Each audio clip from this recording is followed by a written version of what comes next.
Online chatting वाली भाभी जी तो बहुत सुंदर है। 32 साल का विराज रात के 2 बजे मैट्रिमोनी साइट द्वारा ढूंढे गए अपने परफेक्ट मेट से शर्माते इटलाते कमरे की कुंडी लगा और लाइट बंद कर धराधर धराधर चैटिंग कर रहा था। आज दिन कैसा गया?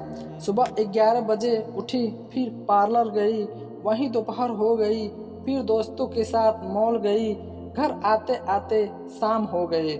तुम अपनी सुनाओ, तुम्हारा दिन कैसा गया? बस जैसे तैसे तुम्हारी यादों के सहारे का रात इंतजार कर रहा था। दिन कब तुमसे बात हो पाए। क्या तुम्हें मैं सच में इतनी अच्छी लगती हूँ जितना तुम सोच सकती हो, उससे भी कहीं ज़्यादा? तुम कब तक चैट करते रहोगे? कुछ इरादा है कि नहीं? मेरा बस चले तो तुम्हें इसी वक्त अपनी दुल्हन बनाकर घर ले आऊं। सच्ची मेरा जी भी यही करता है। तुमने अपनी मम्मी से बात की? तुम्हारी फोटो दिखाई तो थी, फिर उन्हें तुम थोड़ी मोटी लगी। खास तौर पे जो तुम्हारा पाउट किया हुआ फोटो उन्हें जरा भी ना भाया। उन्हें क्या मैं सुंदर नहीं लगी? सुंदर तो तुम बहुत हो, इसलिए तो कायल हो गया हूँ। तुम्हारे सिवा अपने आप को किसी और के साथ नहीं देख सकता। चंचल, झूठ क्या बोलूँ तुमसे? मैं 2 लड़कों के साथ और चैट कर रही हूँ, मगर मुझे सबसे अच्छे तुम ही लगे। तुम मुझे प्रॉमिस करो, मेरे अलावा तुम किसी से शादी की हाँ नहीं करोगी। तुम जो बोलोगी, जैसा करने कहोगी, सब बात मानूंगा। तुम्हारी बस शादी कर लो मुझसे। तुम भी प्रॉमिस करो कि जल्दी अपनी मम्मी को मेरे लिए मनाओगे। हाँ माय बेबी, प्रॉमिस। फिर क्या था, विराज ने अपनी मम्मी को अपने ढंग से मनाना चालू करा। ये ले तेरे पसंदीदा आलू के पराठे। शारदा जी ने अपने सर का पसीना पोंछते हुए थकान के मारे एक हाथ अपनी कमर पर रख उसके पास प्लेट लेकर पहुंची। मुझे नहीं खाना, यह कहकर विराज अपने चेहरे फेर लेता है। अब बताएगा उस लड़की के लिए और कितने दिन भूखा रहेगा तू? जैसे उसका नाम है वैसे ही निकलेगी। फिर मत बोलना मम्मी आपने बताया नहीं था। मैं शादी करूँगा तो उसी से ही पता कराया था मैंने। उसके बारे में उस लड़की के घर में पैर टिकते ही नहीं हैं। पूरे दिन पार्लर में बैठी रहती है। हर रिलीज पिक्चर उसे देखना ज़रूरी है, भले वो कितनी भी घटिया क्यों ना हो। जैसे तू आज भूखा बैठा है, तू तेरे बच्चे ऐसे ही बैठे रहेंगे। याद रखना, माँ सुंदर कितनी है वो। सुंदरता का क्या अचार डालोगे? घर गृहस्थी के लिए थोड़ी सरल और सजग लड़की की ज़रूरत होती है। पूरी तनख्वाह तो उसके लिपस्टिक पाउडर में खर्च हो जानी है। तेरी मम्मी, अरे क्या हुआ? अपने मम्मी को क्यों याद कर रहे हो? ये तार वाला ब्रश मेरी उंगलियों में चुभ गया। कितनी बार कहा है बर्तन दस्ताने पहनकर साफ किया करो। और हाँ, जल्दी हाथ चलाओ, पूरे कपड़े और झाड़ू पोछा भी बचा है। तुम भी तो कुछ काम मेरी मदद करा दो। तुम देख नहीं रहे हो मेरे सिर में मेहंदी और हाथों में नेल पॉलिश लगी हुई है? तभी चिंटू आकर अपनी मम्मी से कहने लगा, मम्मी भूख लगी है, खाने को कुछ दो ना। अभी कुछ देर पहले तो चिप्स दिए थे, इतने जल्दी तुमको कैसे भूख लग जाती है? सुनो जी, इसके बिस्कुट का पैकेट दे दो। महारानी की तरह एक पैर पे दूसरे पैर ताने सोफे पे बैठे अपनी नेल पॉलिश लगई उंगलियों में फूंक मारते चंचल विराज से कहने लगी, पेट में चूहे तो उसके भी बहुत कूद रहे हैं। नाश्ते के नाम पे सुबह से एक कप चाय की प्याली ही नसीब हुई थी, वो भी जो खुद बनाई थी। शायद अपनी माँ के बने खाने को तिरस्कार करने का ही दुष्परिणाम है जो आज भोग रहा है। अपने चोटिल उंगलियों से नाक साबुन बने की चिराहट के दर्द को महसूस करते हुए उसे हर पल अपनी माँ की कही बात याद आने लगी। काश समय रहते सुन लेता, क्या काश खुद से बड़बड़ाने लगे हो क्या। मैं कह रहा था काश काम वाली समय रहते आ जाती। वह तो अच्छा है कि तुम्हारा वर्क फ्रॉम होम है, नहीं तो ये सब काम अकेली कैसे करती। बीवियों को लगता है हम सब हेडफोन लगाकर गाने सुनते रहते हैं। विराज मन ही मन कानों से मीटिंग सुनते बीच बीच में बर्तनों को झुंझ के छिट्टे अपने चेहरे पे पोंछ रहा था। सुनो जी, खाने में क्या खाओगे बताओ। विराज के आंसू बहने वाले ही थे। अचानक उसके चेहरे में खुशी दौड़ने लगी। चलो, आज शायद शादी के 4 साल बाद उसे अपने कर्तव्य की याद आ गई हो। तो तुम बोलो, फ्रिज में उबले राजमा रखे हैं, उसे को तड़का लगा दो और कुकर में चावल धोकर चढ़ा दो। तब मैं तक नहा कर आते हूँ। शाम को शादी में जाना है, याद है ना। भीतर ही भीतर विराज शादी का नाम सुनकर मायूस हो खुद से बड़बड़ाने लगा कर, जो बेटा शादी का लड्डू किसी को नहीं पचता, अब भी वक्त है, संभल जाओ। किसी वक्त की बात कर रहे हो? मैं बोल रहा हूँ तुम्हारे नहाने में वक्त है, तब तक खाना तैयार हो जाएगा। विराज, एक बात कहूँ, तुम्हें पाकर मैं धन्य हो गई। I love you. तुम्हारा जैसा हस्बैंड सबको मिले। पिछले 4 साल से यही खेल चल रहा था। जैसे ही उसे अपने दुख का एहसास हो, चंचल उसे कोई न कोई लॉलीपॉप दिखाकर वापस अपनी ओर खींच लेती। दोनों की जिंदगी ऐसे ही कभी खुशी कभी गम मोड़ पर बीते जा रहे थे। अपनी इतनी तारीफ सुनकर विराज की थकी रंगों में तेजी दौड़ने लगती। उसने चंचल के आने से पहले झटपट डाइनिंग टेबल की तरह से व्यंजन से सजा दिए। उसे पता था कि चंचल को नहाने में आज 1 घंटा लगने वाला है, इसलिए उसने चिंटू को खाना खिलाकर सुला दिया। चुपते छुपाते थोड़ा बहुत अपना पेट भी शांत कर लिया। बाथरूम से निकलते साथ चंचल की नज़र घड़ी पर पड़ी। अरे, दोपहर के 2 बज गए, चिंटू को खाना खिला दो। खाना खिला भी दिया और सुला भी दिया। परफेक्ट फादर, तुम भी खा लो, सुबह से भूखे होगे। तुम्हारे बिना आज तक खाना खाया है क्या? मुस्कुराते हुए चंचल ने कहा। बस 2 मिनट में आई। पूरे आधे घंटे बाद चंचल और विराज खाना खाने आखिरकार बैठ गए। आज शाम को कितने बजे निकलना है? तुम कब तक तैयार हो जाओगे? मैं खाना खाने के बाद पार्लर निकलूंगी, तुम चिंटू को लेकर शादी में आ जाना, हम सीधा वहीं मिलेंगे। तुमने इतना महंगा मेकअप का सामान ऑनलाइन खरीदवाया तो था, उसी से तैयार हो जाओ। तुम तो हो ही ना इतनी सुंदर, तुम्हें हर बार पार्लर जाने की क्या ज़रूरत है? वह कोई खास काम के नहीं है और मेरी सेबिलिटी स्किन को सूट नहीं कर रहे हैं। अब तुम भी अपने मम्मी जैसे बात मत करो। इतना कमाते किस लिए हो? जाते जाते अपना ATM मेरे पर्स में रख देना और कार की चाबी क्यों ऑटो कर लो। चिंटू मेरे साथ रहेगा, 2 व्हीलर में हम कैसे आएंगे?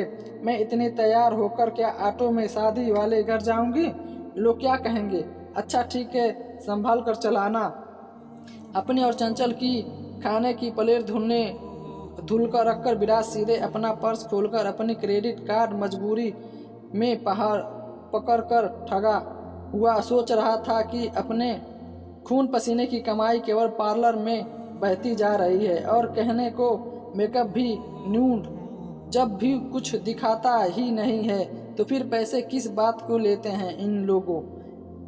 गड्ढों से बचते बचाते 2 व्हीलर के धक्के खाते कोट टाई पहले विराज और चिंटू रिसेप्शन में पहुंच गए। अपनी मां को परेशान मुद्रा में आते देखकर उस पता था कि वो आगे उससे क्या पूछने वाली है। अरे, कैसा कमज़ोर दिख रहा है तू, और ये उंगली में चोट कैसे लगी? क्या उसने फिर से तुमसे बर्तन साफ करवाए? नहीं मम्मी, ऐसा कुछ नहीं है, वो तो बस ऐसे ही लग गई। माँ हूँ तेरी, चेहरा देखकर बता सकती हूँ। तुझे पिछली बार दस्ताने दिए तो थे, उसे क्यों नहीं पहनता? जाने किस घड़ी तेरी मति मारी गई थी। अच्छा है तेरा बाबूजी इस दुनिया में नहीं रहे, नहीं तो अपने टॉपर इंजीनियर बेटे को ये सब करते देखकर फिर वो मर जाते। दादा दादी पापा ने आज खाना भी बनाया, झाड़ू पोछा और कपड़े भी। शिवराज चिंटू का मुंह बंद करने लगा, अपने सिर पर पीटते। शारदा जी ने आगे कहने लगी, बेटा यह बात 100 आने सच है मेरे। शादी का लड्डू बस देखने भर का सुंदर है, और काम की बात करो तो 2 बुरा मत मानना, 2 पैसे भी ज़्यादा बोल दिए मैंने।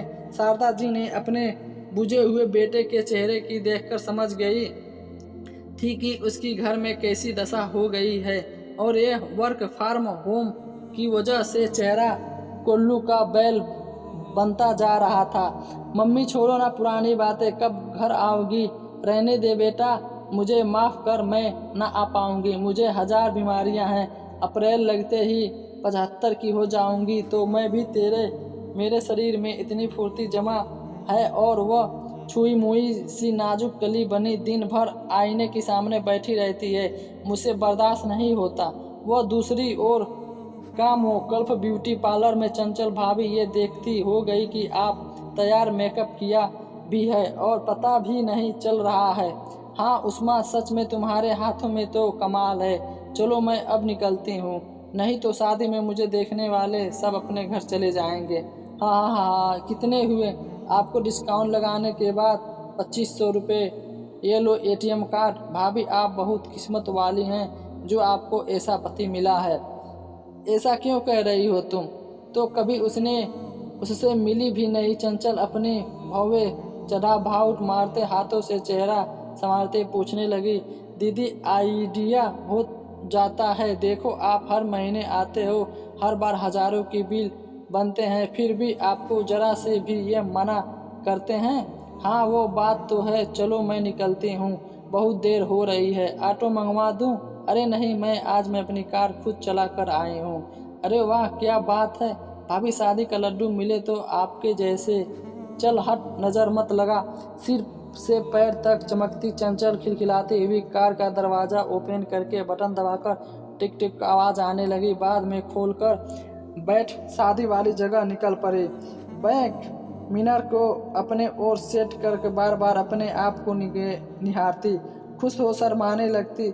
स्थान पहुँचने उसके पैर लाद कालीन में पड़े नहीं कि सबकी निगाहें दुल्हन को छोड़ उसे देखने ठहरने लगती। चंचल मोबाइल में फ़ोन लगाकर विराज को अपने आने की जानकारी देती है। वो उसके पास पहुंचता है। आज तो भाई कमाल हो गया, बहुत सुंदर दिख रही हो। थैंक यू, मेरा रास्ते में आते आते गला सूख गया, कुछ पीने के लिए लाइए ना। हाँ अभी लाया। देखो चंचल भाभी कितनी सुंदर दिख रही है, बिल्कुल टिप टॉप। एक बच्चा होने के बाद भी अपने आप को कितना मेंटेन कर रखा है।